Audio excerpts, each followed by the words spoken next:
Man, I love a good controversy. But I was going to stay away from this one.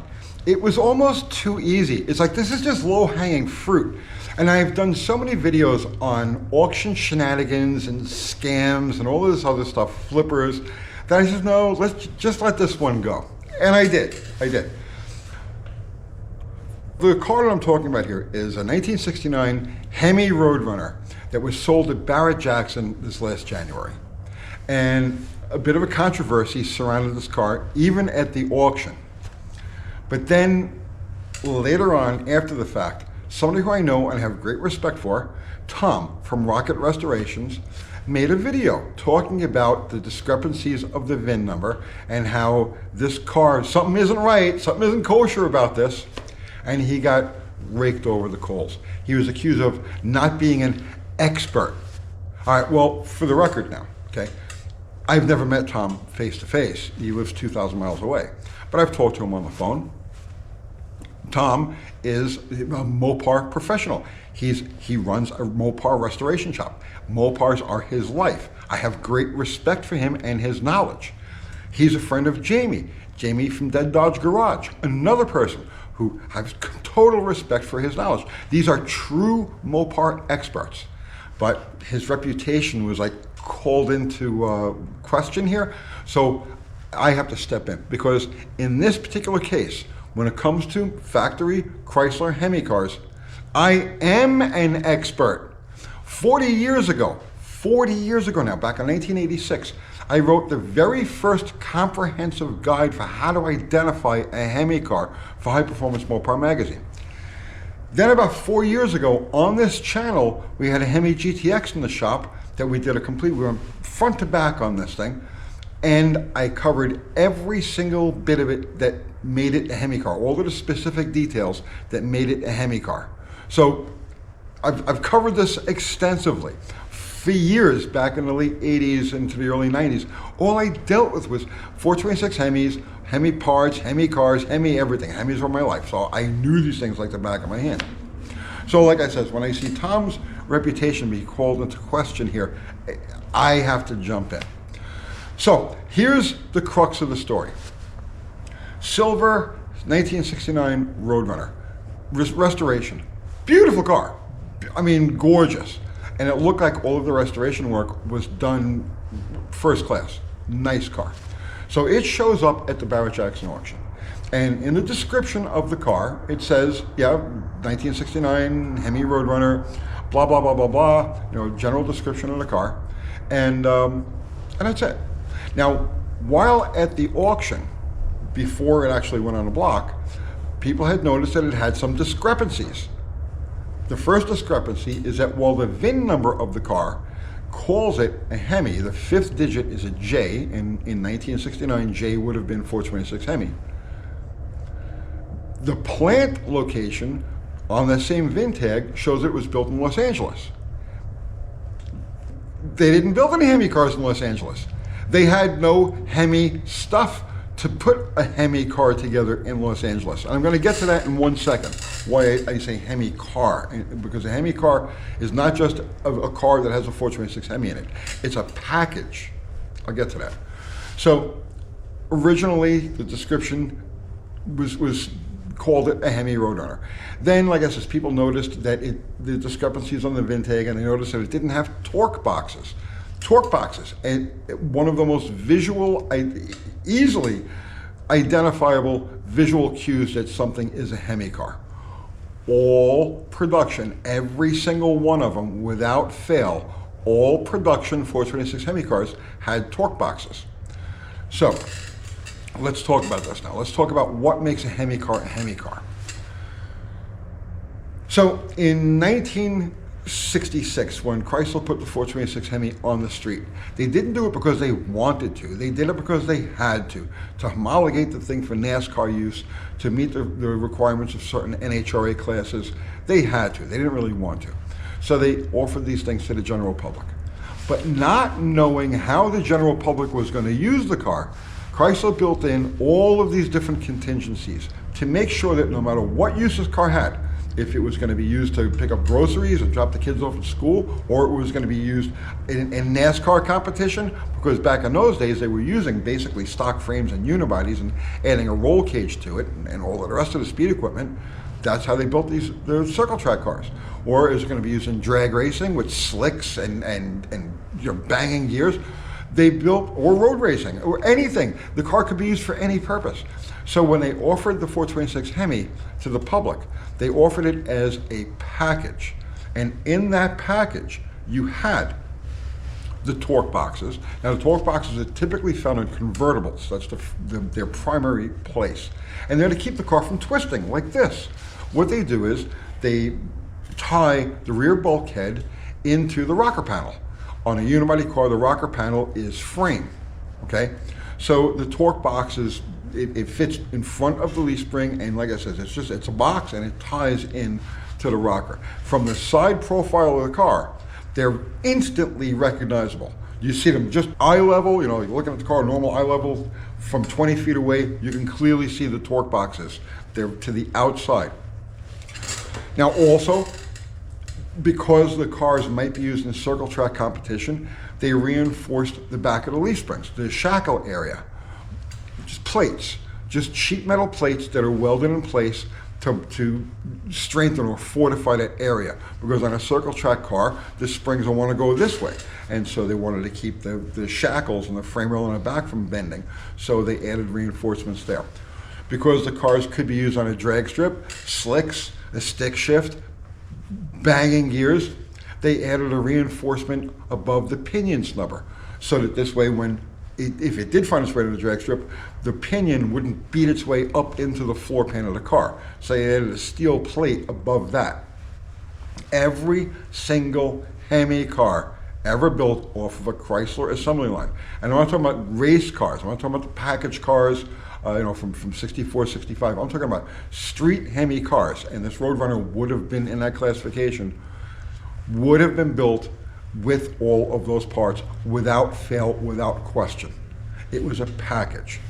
So how did this discrepancy come to be? How does the VIN number end up calling it a Hemi car when it has none of this Hemi stuff? Well, it's a simple typo. When I looked at it, when I saw the situation, I snickered to myself and I says, oh, look, these guys exploited a typo. Because that happens. When the car is ordered, either through the dealership or other means, before it actually becomes a car, it's a build sheet, a broadcast sheet, okay? And that's going to have all of the car's information. Now, when it's being typed into the system, however they did it, however they entered the information back then, it was done manually on a typewriter-like device. And it was fairly common that occasionally a mistake would be made. So instead of hitting the H, which would have indicated a 383 car, and everything else on the broadcast sheet, the build sheet, is going to say that it's a 383 car, they hit a J instead. It's not a big deal. Nobody cares at this stage of the game. It's 1969. Whoever's doing this work, they're making whatever the minimum wage is. They're just trying to get home and do whatever they do, right? They don't care that they accidentally hit a J instead of an H. Nobody cares. That's the car's number. Now on the broadcast sheet, that number is going to appear, and then all of the codes that have to do with the specifications of that car. So if it had been ordered with a 426 Hemi, it automatically, I guess the build sheet is the car. When the build sheet hits the beginning of the assembly line, it is the car. And as it goes down the assembly line, the workers look at the build sheet and they say, okay, well, it's got to get these components. It's got to get these torque boxes, or it doesn't get the torque boxes. It's going to have a dual exhaust, so it's got to have the extra hanger on this side, and blah blah blah. Right? As it's going down the assembly line, each of the workers looks at the broadcast sheet and determines what parts they need to pull off the stack and then add to the car. That's how they're built. So the car was born as a 383 car. Obviously, all of the other bits and pieces on it match up to a 383 car, but there was a typo in the VIN that called it a Hemi. And again, back in 1969, nobody cared. So originally, Tom questioned getting back to Tom in his video, originally he questioned the validity of the VIN tag. right? Was this a tag job? He made another video explaining what he thought, and what he thinks is exactly what I know happened, okay? There was a typo on the VIN tag, and these people exploited it. But like I said, in the meantime, he was called all kinds of names and accused of, you're an idiot, right? And he is not. The guy knows what he's talking about. It's a typo. As soon as I saw the situation, I knew it was a typo. So, back to the auction. They had the original description of the car, and then they added another section to it that called out these discrepancies. But at no place did they call it a clone, because that's what the car is. That car is a clone. It is not a Hemi car.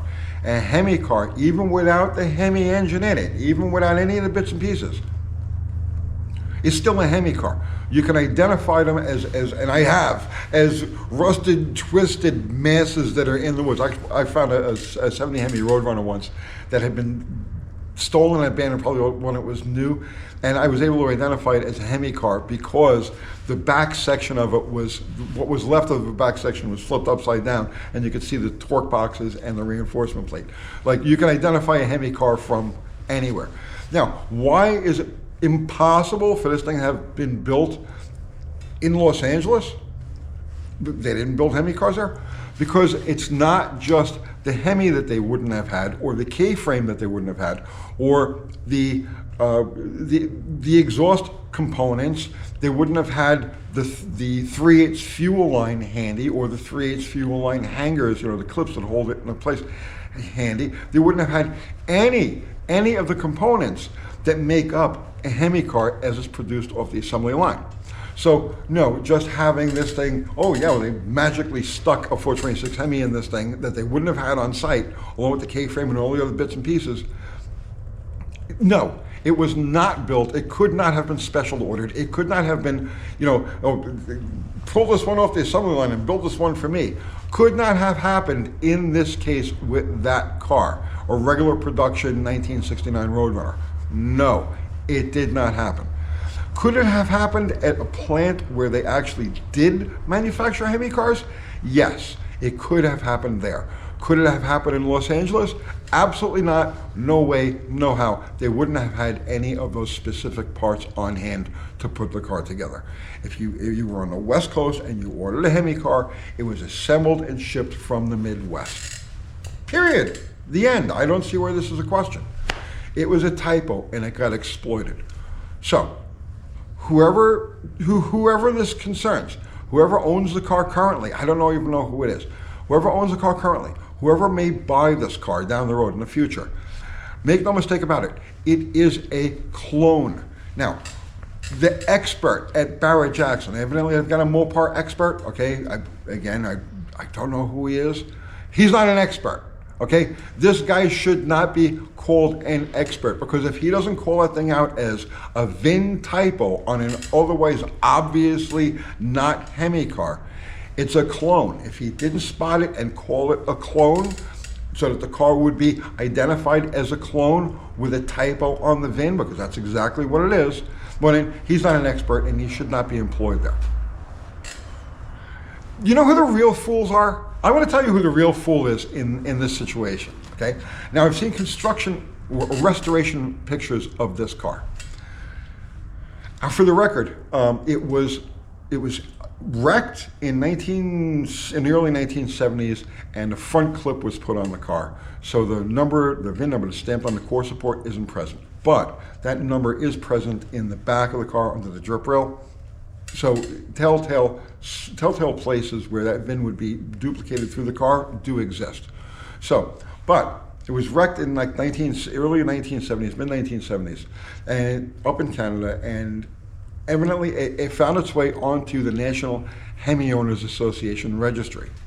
Now, what you have to understand about this is that they were going by the VIN number. This was before the internet. This is before people even like conveniently sent pictures to each other. So if you had a car, if you were a Mopar guy, and you happen to come across this Roadrunner and it had a J in the VIN, you'd say, yes, this is a Hemi car. And the things that I'm talking about, the torque boxes and all these other bits and pieces, weren't widely known about in the 1970s. So people just went by the VIN. So if you had a mistyped VIN and it said, you know, J, it's a Hemi car, well, yes, it's a Hemi car. So go ahead and register it as a Hemi car. By the way, at this point that it was it registered, it had a wedge motor in it, it had a 440 wedge in it. So the car has a paperwork history that goes way back. You can trace its origins and all. But again, the VIN number does not define what the car is. Right? Legally it does, but it doesn't define the package that the car is. So who are the real fools here? The ones that did this extensive restoration work. And it's a beautiful job. I mean, I haven't seen the car in person, I've only seen pictures. And they did a beautiful restoration job. Paint looks nice, interior looks nice, all of the trim, all of the stuff under the hood, all that looks really, really nice. But they're idiots. They're idiots because in their hands, they had a 69 Roadrunner shell with a Hemi VIN number. Why didn't they just add torque boxes and reinforcement plates? All that stuff is available. Some of those reinforcements are just sheet steel that just got welded, tack welded into place. Why didn't they just do that? By the time this car went through its restoration process, this stuff was all known about. It was all documented. How do I know it was known about and documented? I wrote about it and I made videos about it. Just me. There's other people who've done it too. Why didn't they take the 10 minutes? They went through, well, a little more than 10 minutes, but they went through all of the painstaking stripping and preparation and all of the metal work and all of the, I mean, they put a ton of time, energy, and money into this car. Why didn't they go to the next step, spend a couple of $100, add the torque boxes and the frame rail, and then or the torque boxes and the pinion support, and call it a day? And then nobody would have paid attention to the plant being Los Angeles. It would have flown under everybody's radar. It would have been visually a Hemi car. There's no question this is a Hemi car. Okay? Then in that case, the plant stamping would come into question. But that's besides the point. Why didn't they do it? Dumb, just dumb. You had a golden opportunity. You went through all of that work, but you couldn't have added the torque boxes and a reinforcement here and a reinforcement there. Dummies. So that's the status with the car. It's sold for like $71,000 or $72,000, which fair price for a nice clean 69 Hemi Roadrunner, way high for a restored 383 car that has a 426 Hemi in it. It is a clone. To who it may concern, to whoever owns the car now, whoever buys it in the future, it is not a Hemi car. It did not come down the assembly line as a Hemi car. It has a reproduction data tag on it, paint tag, however you want to call it. And it's funny because Kathy Banana is watching the video with me this morning. She says, "Look what they did with the because on cars that were built in St. Louis." You can tell the car was built in St. Louis because of the way the data tag was treated. It's held to the inner fender with 2 screws. So in St. Louis, when they built these cars, they would take the tag, they put 1 screw in the tag and then bend it up so that when they painted the car, the paint would get under the tag. And then afterwards, they'd fold the tag flat and put the 2nd screw in it so it would have that crease. But that's only cars that were built in St. Louis. Yeah, Kathy picked that one out. Besides the point. So yes, it's a clone. It's not the real thing. You could have pulled off the perfect counterfeit. You had it. You had the VIN. You had the VIN. All you needed to add was a couple of little odds and ends, and then nobody would have been the wiser. Even experts like us. I'll see you tomorrow.